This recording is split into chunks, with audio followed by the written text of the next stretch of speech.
Ehihie ọma, ụmụ ọdịnala Igbo, ekene m ụnụ, kene nwoke, kene nwaanyị, ndị ọma na-ege ntị. Aka m bụkwa onye nke gị, Ugochi tubelu na oraifite, onye mgbasa ozi ọdịnala Igbo. Abụ m nwa Adama, anyị na-agbụ arụ na oraifite. Ihe nchọ ka nkọwa n'ụbọchị taata bụ entities of powers n'ọdịnala Igbo.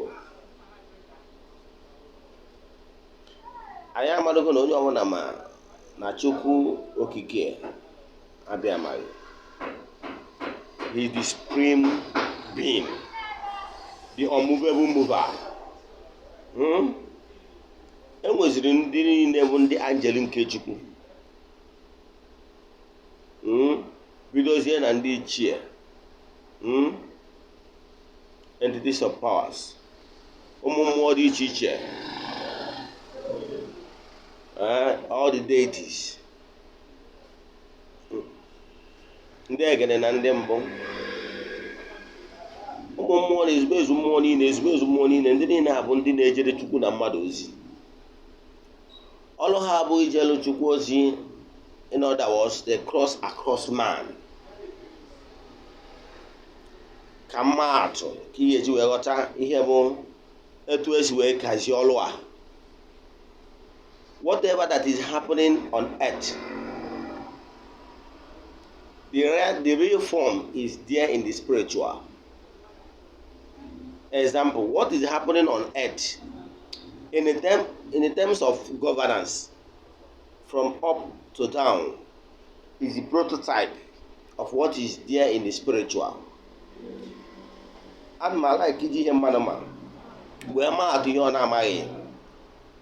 Example, Muhammadu Buhari bụ onye isi ala Nigeria, wee wezie ndị ọrụ ya bido na minista, gọvanọ, local gọọmenti chairman, wee gbadabazie.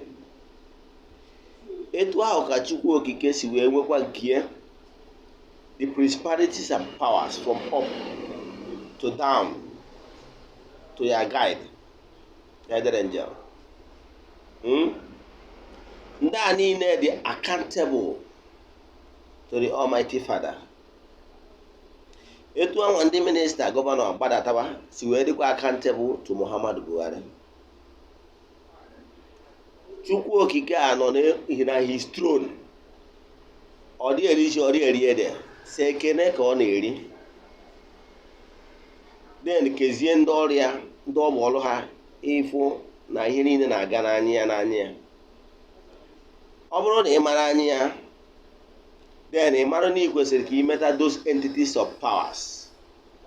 Enyi, bido na ndị iche ebe nna gị na chi gị, na ụmụ mmụọ dị iche iche, ezumezu mmụọ niile dịbe nne gị na ndị dịbe nna gị.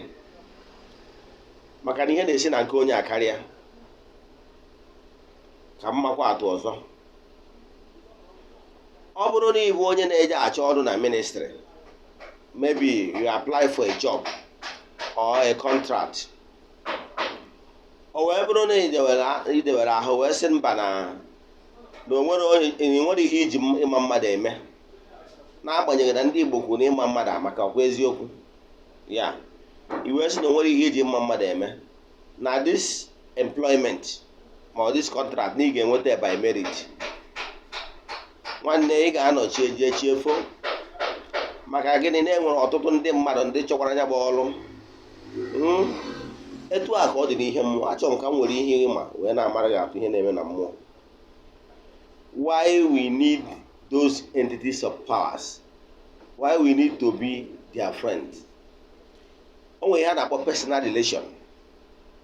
Personal relation bụ build among the corridors of powers. A sị na igwe bụ ike. Ọ bụrụ na build friends among the entities of powers, nwanne ibidogo, ị ma na-enwe challenges. Ụfọdụ na-asị, why do we do some sacrifice to those entities of powers in ọdịnala Igbo? Nwanne, ka nkọwa ka o doo gị anya. Ọ bụrụ na ị na-achọ ọrụ na ministry, i wee sị ndị ọ dị n'aka ndị nnọchite anya onye isi ala na ihe mere n'ọbụ na ha nyere gị aka dịka enyi ha ka ha nwee ka ịnweta ọrụ dị etu a n'ihi ga-enye ha maybe 10% or whatever you can afford as personal relation, PR, we call it PR.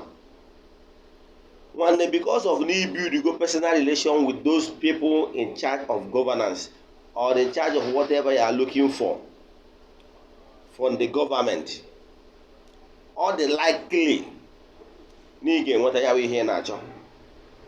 Etu a ka ọ dịkwa na ndụ nke mmụọ na ihe mmụọ. Why we do sacrifice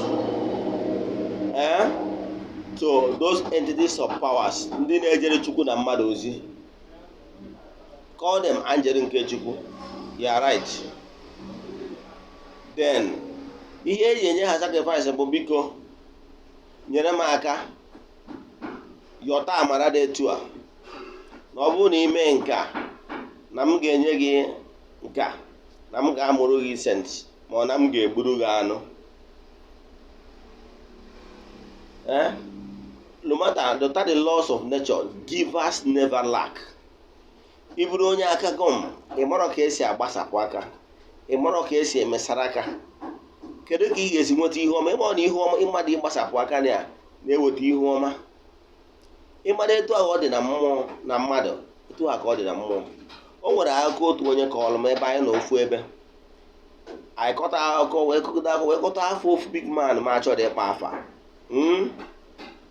Ndị mmadụ wee sị na nwoke a wee ezigbota mmadụ na ọ na-enyere ndị mmadụ aka. In fact, a lot of ndị na-ebe anwa ndị bịagoro across the man, including myself, na-enye testimony etu the man si enyere ndị mmadụ aka.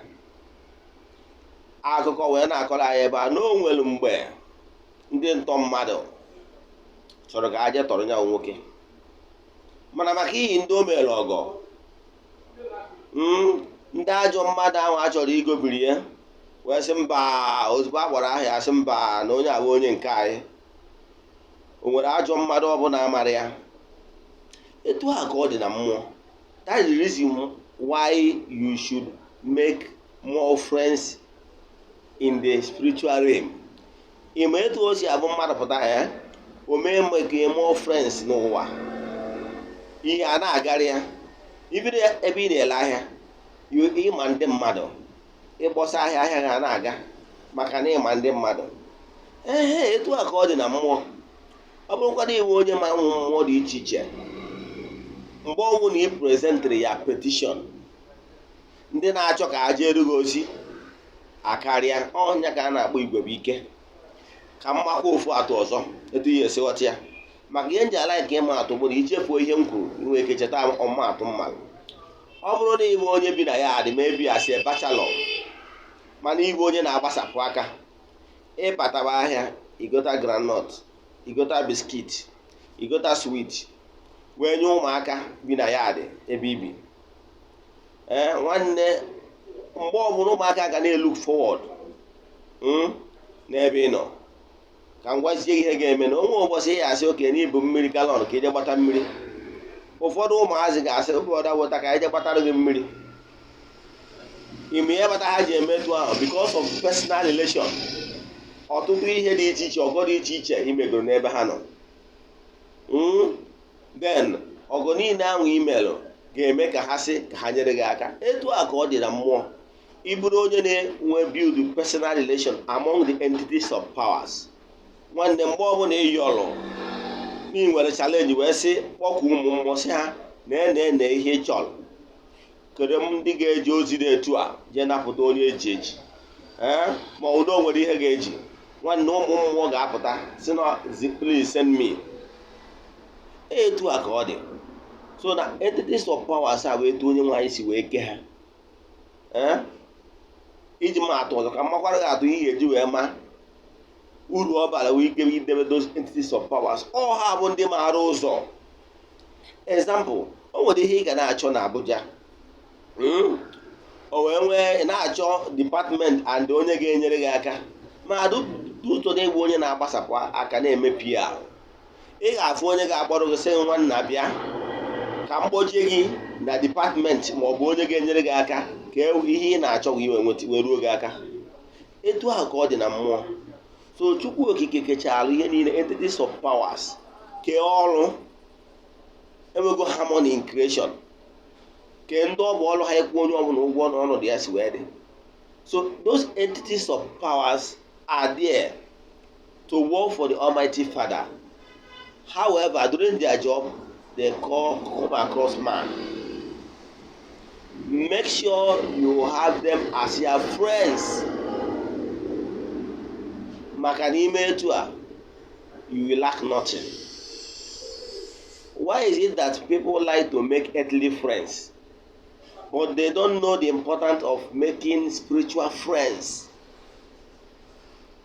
If you can do this and take this my advice, you know the importance of calling them, calling your ancestors, calling the entities of powers. Call them the 9 choirs of angels, 24 elders, the exterior world, the animistic worlds, and spirituality. All these entities of powers are there. Ụmụ mmụọ dị be nna gị kpọgo ha. Ụmụ mmụọ dị be nne gị ịkpọgo ha. The entities of powers, ndị na-agagharị na-eme mma ịkpọgo ha. Learn how to call them in the time of your challenges so that you will always be favored.